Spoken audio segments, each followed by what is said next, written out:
Ladies and gentlemen, welcome back to the channel. Today I bring you breaking news on an article that I found by Screen Rant titled Naruto 10 Reasons the Kage System Makes No Sense. Now, how I do my articles is that I won't read the article ahead of time, but what I will do is go to like the main point or the bullet point that they're about to, expand on, and I'll look at the title of all of them, and then I'll get like a feel if I want to do the article or not. So when I was reading what Miss Stephanie had written for her bullet points, I was like, oh yeah, this is going to be interesting. So it's going to be a fun ride to see what it is that she has to say regarding the Kage system and why it makes no sense.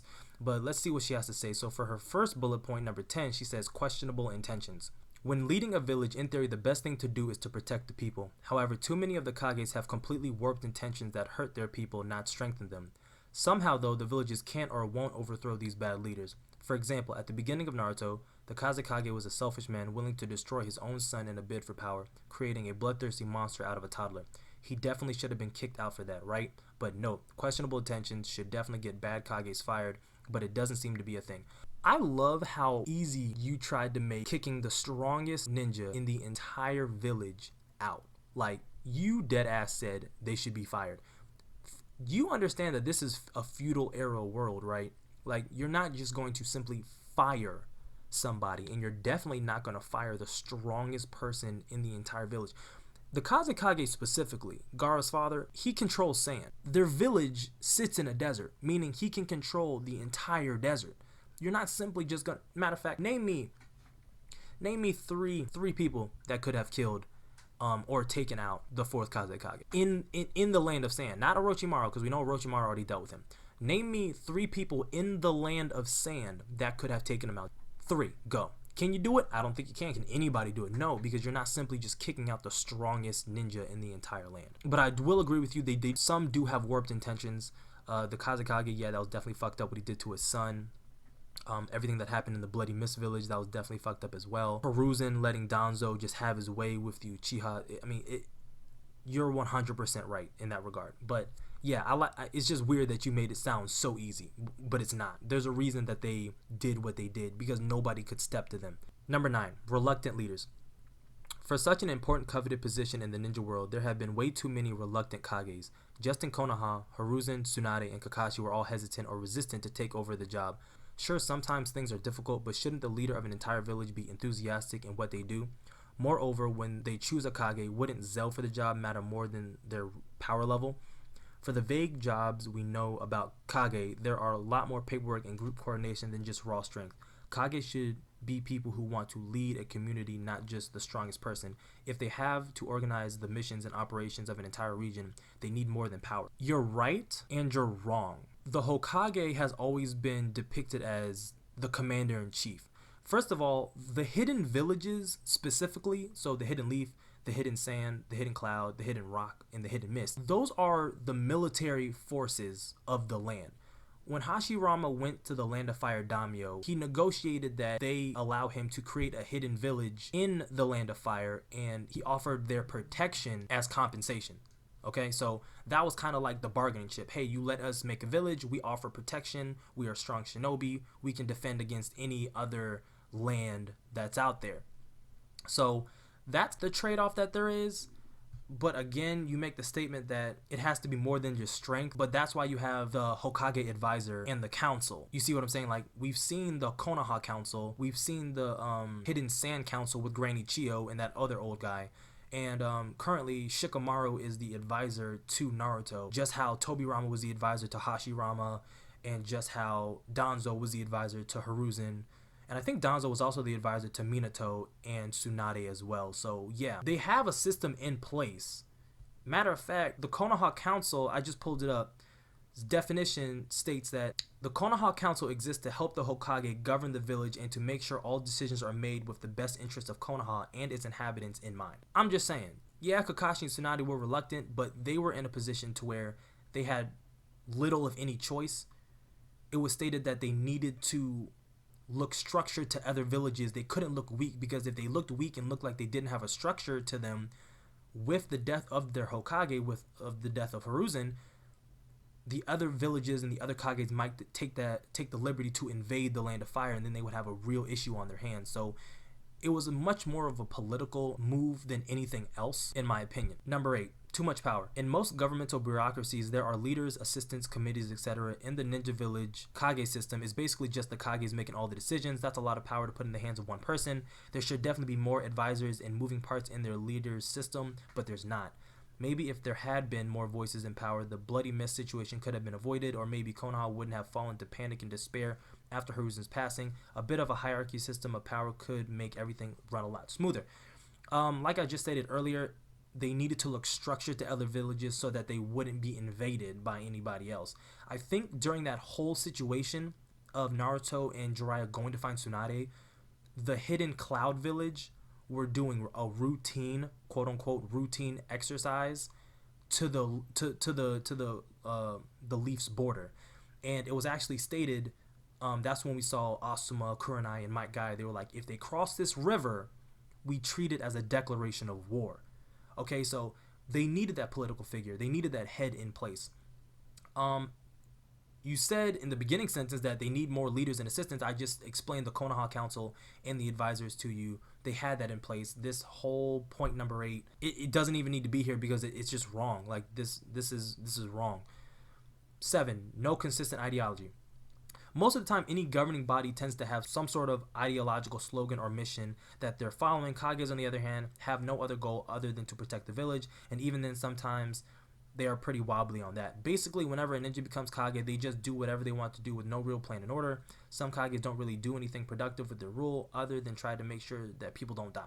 Again, the hidden villages are the military force of the land, so I'd expect them to protect me and to make sure I don't die. Like, have you ever wondered why the land of Rice doesn't have a tuning exam? Because they're not the military village. The military village handles all of that. I don't have much else to say on that. I want you to do your job and protect me. That's what you were brought in for. Considering Kages like Yugura Karatachi shouldn't be allowed to turn their village into bloodbaths like he did, there should be some sort of general consensus about how the rule works, but that doesn't exist. You're making it seem as though all the Kage systems are put in place identically, and that's just not what it is. They're not all identical. Each land can technically rule however they want to do. Sadly, we don't know enough about the Land of Water and the Hidden Mist Village's political stance to really dive deeper into that. 6, woman problems.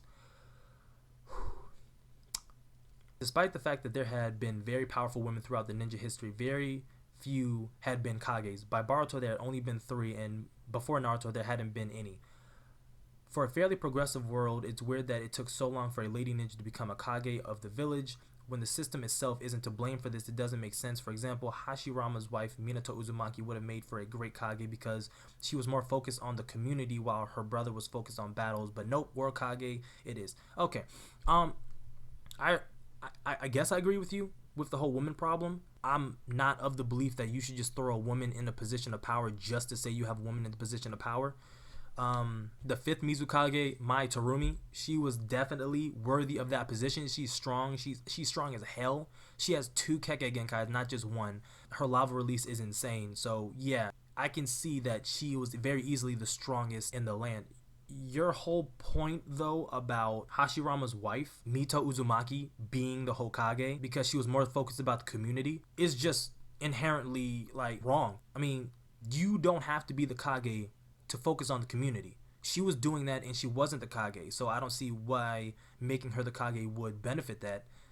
Again, the Hokage is the commander-in-chief of the military that resides within their hidden land. You have to be the strongest. I don't feel like I should have to repeat myself multiple times on that. So yeah, I mean, I'm just not going to repeat myself on that. It would make no sense for Mito Uzumaki to be the Hokage when she was already doing community events while she wasn't the Hokage. You see what I'm saying? And the whole notion about she was more focused on the community while her brother was focused on battles, but nope, World Kage it was. Okay, if you know me, you know I'm a Tobirama stan. The second Hokage is the best Hokage. While Hashirama had the vision for the Hidden Leaf Village, it was Tobirama who actually made it what it was. He implemented every system that you see within the Hidden Leaf Village.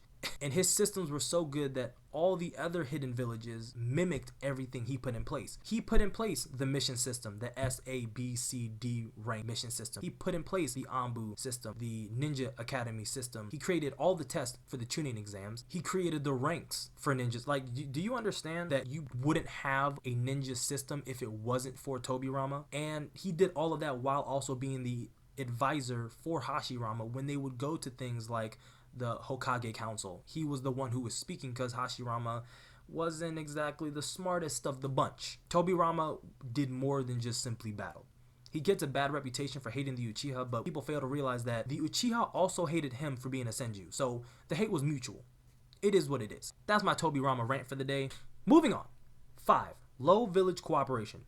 Even though there are several villages with the same Kage system set in place, the Kage system that Tobirama created, yes, you're right, until Naruto, there was very little to no cooperation between the different regions. If anything, there was only conflict or avoidance. If they all work with the same system, even with a Kage council, shouldn't the villages have helped each other out more to make a stronger unit overall? Even if some disagreed at different points, the points of Kages were to help make villages stronger. And what makes villages stronger than cooperation and collaboration? It's just a waste of opportunity. It doesn't make sense to ignore. It makes complete sense to ignore. Look, you're talking with way too much realism for an anime. If all the lands were peaceful and got along and could trade in harmony and be one with nature, we wouldn't have conflict at all. There would be no series. This would be a slice of life anime, and that's not what it is. There has to be conflict. And if we're being technical, the Kage system hasn't even been in place for 80 years. By Shippuden, at least, okay? You have to think, Tobirama and Hashirama, let's just assume they created the Hidden Leaf Village in their 20s. After they created the villages, the first Great Ninja War started. Hiruzen, the third Hokage, that was his first war. Orochimaru, Tsunade, and Jiraiya, they were born during the second Great Shinobi War, and Minato and Kakashi and Itachi were born during the third Great Shinobi War. Alright? Hiruzen, if I'm getting my dates right, he died when he was in his 60s. The legendary Sannin were in their 50s by Shippuden, around 55. So you have to really think. The hidden villages, the Kage system, is all less than 100 years old by Shippuden. They're not going to have this down pat. This is not going to be perfect. And like I stated earlier, if everything was perfect, there would be no conflict. We wouldn't have a series. There would be no Naruto. And also, hold up.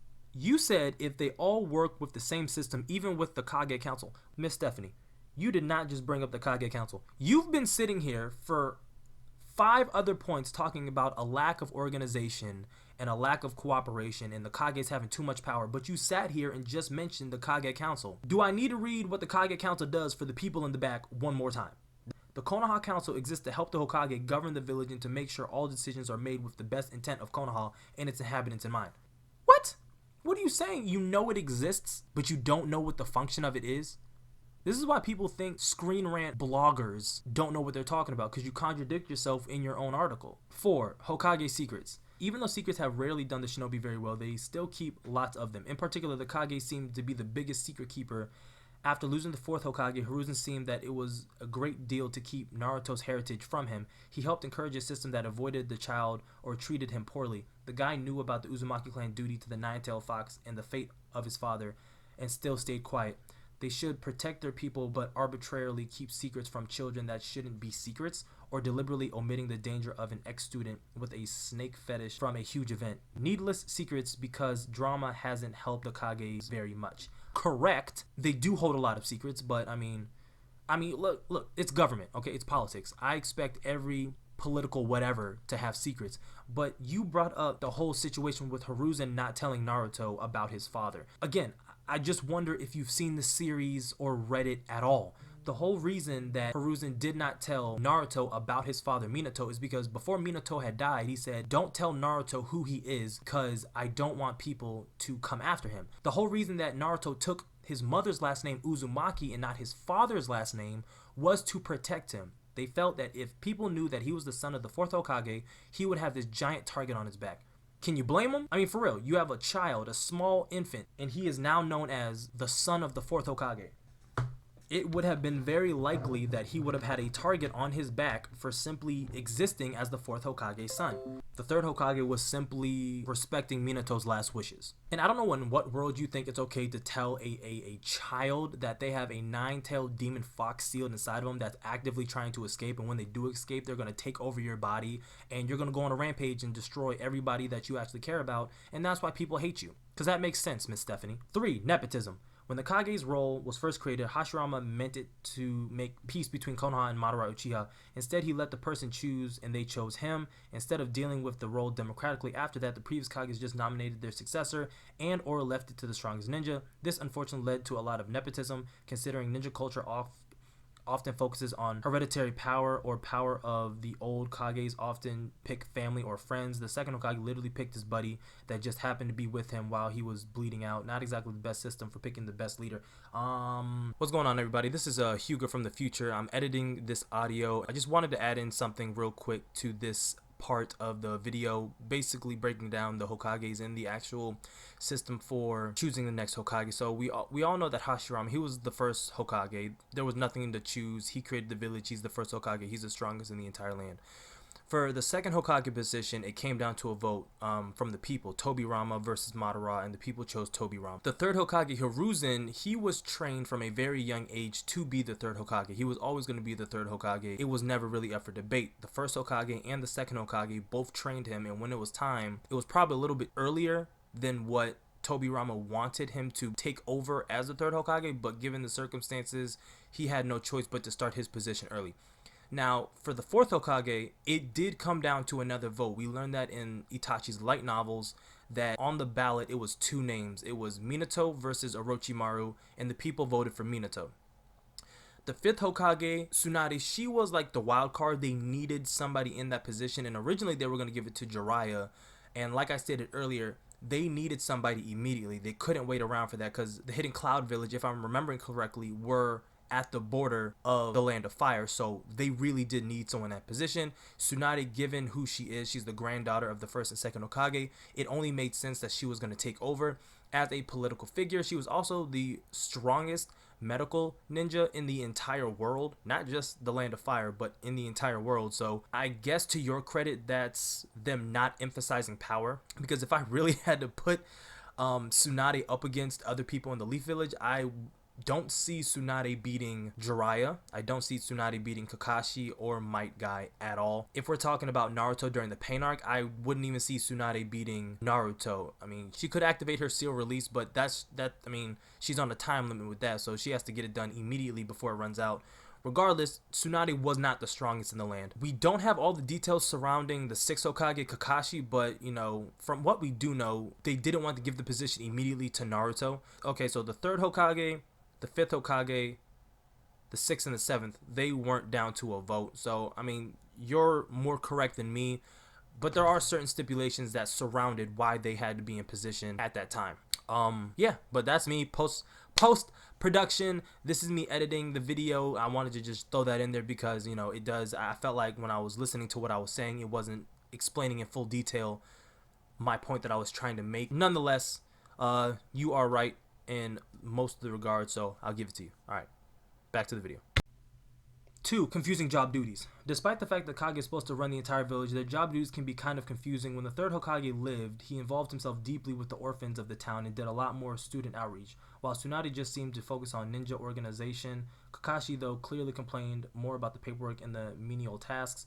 Sure, Naruto as a show isn't about the daily happenings of a Hokage, however, what are the job rules specifically? Does each Hokage get to choose what different things they focus on?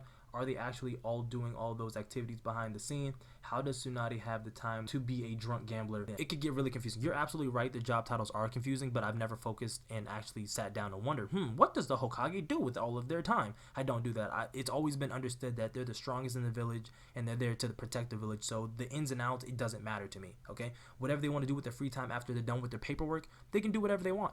Tsunade never actually got the okay to go and drink. She just kind of left her duties alone and would just run off, and Shizune always had an issue with that because she was shucking her responsibilities. Kakashi never wanted to be a part of the position, so I understand why he complained, and Hiruzen seemed to have a good enough position or good enough hold on what it was that he had to do in terms of paperwork that he had time for the orphan. Naruto and Boruto, they're more at peace, so it would seem like there is more paperwork that needs to be done because you're doing paperwork amongst all of the Great Lands and not just the Land of Fire as well. So there could be that as well.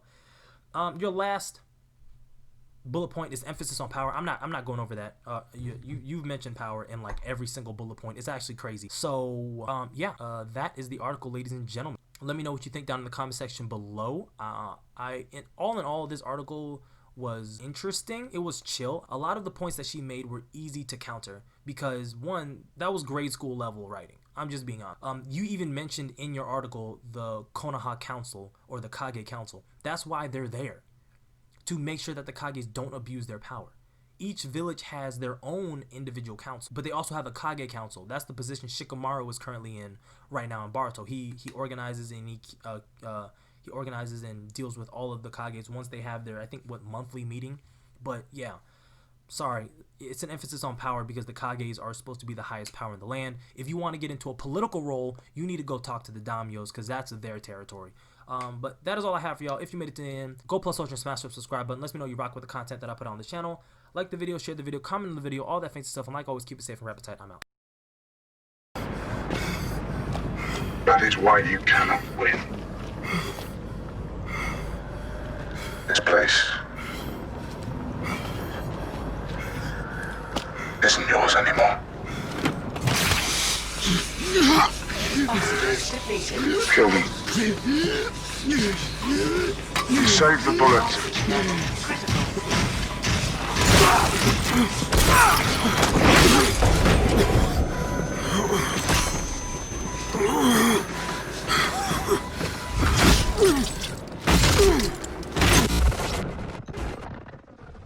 What is Raya?